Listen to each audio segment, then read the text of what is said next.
So let's start with our video. Our lessons. First topic is the moon, as you can see up here. So let's now read it. You see the moon in the night. The moon is a heavenly object that moves around the earth once every 27.3 days. Any heavenly object that revolves around a planet is called satellite. So the moon is a satellite of the earth. In fact, the moon is the only natural satellite of the earth. The age of the moon is about 4,500 million years, same as that of the earth. It is a big ball of grey rock about 1/4 the size of the earth. It is about 3,84,000 kilometer away from the earth. Okay. So here is यहाँ पे क्या बोला गया है कि हम जो है वो मून को रात में देखते हैं एंड मून एक हेवनली ऑब्जेक्ट है जो अर्थ के around every 27.3 days worth moon की वन जो रिवोल्यूशन होती है वो 27.3 डेज में होती है. ठीक है, तो इसलिए एक मून जो है वो एक हेवनली ऑब्जेक्ट है जो अर्थ के अराउंड रिवॉल्व करता है 27.3 डेज में. और फिर बोला गया है कि जो हेवनली ऑब्जेक्ट है, और अगर कोई हेवनली ऑब्जेक्ट किसी भी प्लैनेट के अराउंड घूम रही है तो उसे हम सैटेलाइट कहते हैं. अगर कोई हेवनली ऑब्जेक्ट अर्थ या फिर कोई प्लैनेट के अराउंड रिवॉल्व कर रही है तो उसे हम क्या कहेंगे, सैटेलाइट कहेंगे. तो जो मून है वो अर्थ का सैटेलाइट है. और इनफैक्ट यही नहीं, मून जो है वो अर्थ का एक ही नेचुरल सैटेलाइट है. ठीक है, फिर बताया गया है the age of the moon. Moon की एज जो है वो 4,500 मिलियन ईयर्स है. ठीक है, और ये जो उसकी एज है वो सेम अर्थ के तरह ही है. ठीक है, it is a big ball of grey rock about 1/4 the size of the earth. अब जो मून क्या है, एक बिग बॉल है ग्रे कलर का, ग्रे रॉक का, जो जो अर्थ के 1/4 आता है. ठीक है, 1/4 आता है. और फिर जो मून है वो 3,84,000 किलोमीटर अवे है अर्थ से. ये हमें द मून के टॉपिक में बताया गया है. ठीक है, फिर हमारा नेक्स्ट टॉपिक है surface of the moon. Surface of the moon looks grey.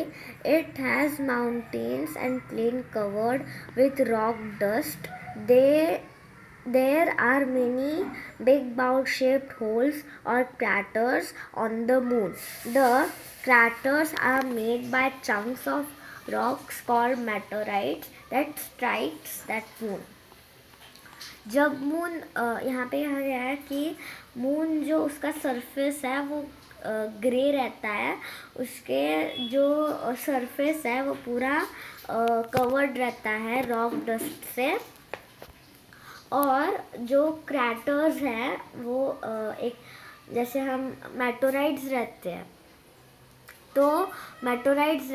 तो जब वो मून से बम्बार्डेड करते हैं तो वहाँ पे कुछ होल्स हो जाते हैं, तो उन होल्स को हम क्रैटर्स कहते हैं. बिग बाउल शेप होल्स और क्रैटर्स ऑन द मून. तो मेटोराइट्स जब किसी चीज़ से टकराता है, जैसे मून से टकराया है, तो उसके जो मतलब बिग बाउल शेप, मतलब आप यहाँ पे देख सकते हो कैसे ये हुआ है. तो ये जो है ना, ये बिग बाउल शेप जो एक होल है, इसे हम क्रैटर कहते हैं. ठीक है, क्रैटर्स आर मेड बाय हाँ, तो पहले जब मून बना था तब वो बहुत ही हॉट था, ठीक है, वो ऐसा जो कोल्ड है वो बिल्कुल भी नहीं था। तो मून पहले बहुत ही गर्म था। तो जब ये मेटोराइट्स मून से टकराए, ठीक है, फिर तो वो ठंडा हो गया, राइट, मून ठंडा हो गया। फिर जब ये मेटोराइट्स मून से टकराए तो वहाँ पे होल्स हो गए बड़े बड़े, तो उन्हें हम क्रैटर्स कहते हैं, ठीक है। तो ये था हमारे इस टॉपिक में। अब हम हमारे नेक्स्ट टॉपिक पे जाएंगे।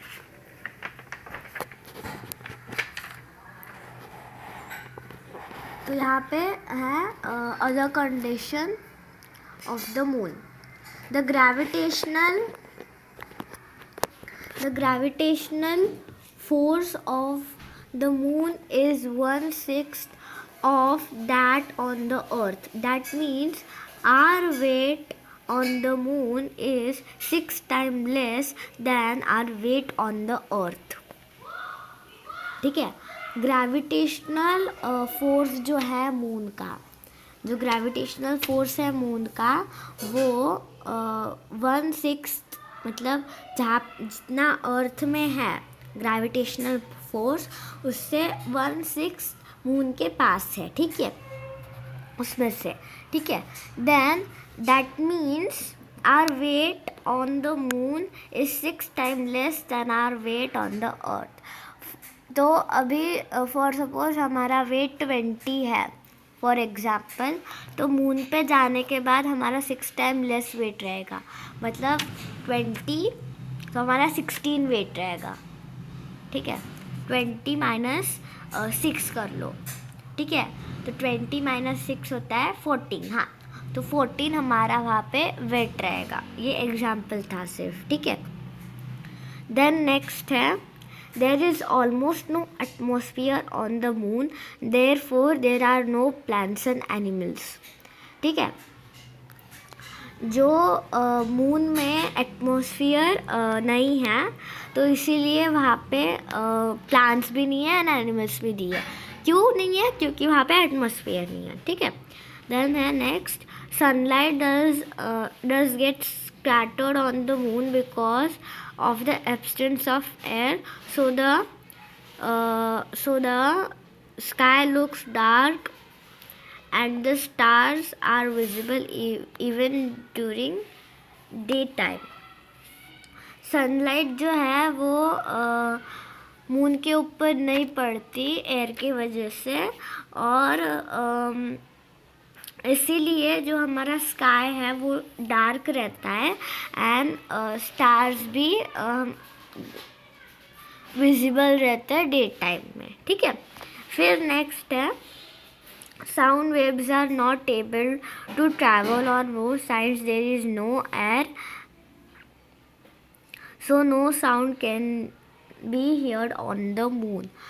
तो वहाँ पे साउंड्स जो है वो आप बात भी नहीं कर सकते और किसी को सुनाई भी नहीं देगा, क्योंकि वहाँ पे एयर की कमी है। बोलने के लिए भी हमें एयर की ज़रूरत होती है, तो मून पे एयर नहीं है, तो इसलिए आप बोल भी नहीं पाएंगे एंड सुन भी नहीं पाएंगे, ठीक है, मून में, ठीक है। There is no wind to move the dust on the surface of the moon, so the footprints of the astronauts will be preserved for many years on the moon's surface. अभी हमारे अर्थ में कैसे रहता है कि यहाँ वहाँ पूरी एयर रहती है, तो पूरी मिट्टी अगर कहीं पे भी हमारे निशान लग जाए पैरों के मिट्टी से, तो जो हमारी डस्ट होती है तो एयर के वजह से वो डस्ट उड़ती है, ठीक है, धूल उड़ती है एंड देन वो फुटप्रिंट्स को भी गायब कर देती है। लेकिन मून में एयर मतलब एयर नहीं है, विंड नहीं है, तो डस्ट मूव भी नहीं करती एंड फुटप्रिंट्स जो एस्ट्रोनॉट्स जब गए थे तो उनके फुटप्रिंट्स जो है वैसे के वैसे सालों भर वहाँ पे ही सरफेस के मून के सरफेस पे रहेंगे, ठीक है। फिर है the moon turns very slowly on its axis. जो मून है वो बहुत ही स्लोली चलता है, ठीक है। It takes 29.5 days to complete one rotation. उसका फुल रोटेशन होने में, ऐसे फुल रोटेशन होने में कितना टाइम लगता है? 29.5 डेज लगते हैं उसके फुल रोटेशन होने में। So 1 day on moon is equals to 29.5 days on the earth. तो पूरा एक दिन मून में, मतलब पूरा मून में एक दिन मतलब 29.5 डेज अर्थ में, ठीक है। During the day the illuminated part of the moon gets very hot and during the night the dark part of the moon gets very cold। तो जब डे रहती है तो मून जो है वो बहुत ही गर्म हो जाता है, एंड नाइट जब रहती है तो उसका जो डार्क पार्ट है ना वो कोल्ड होता है, ठीक है। तो अभी जो हमारे ये नेक्स्ट टॉपिक है ये हम हमारे पार्ट 2 में देखेंगे। सो डोंट फॉरगेट, अगर आपको इसके आगे का जानना है, so please don't forget to see the part 2। Okay, तो meet you in the next video. तब तक take care and bye bye.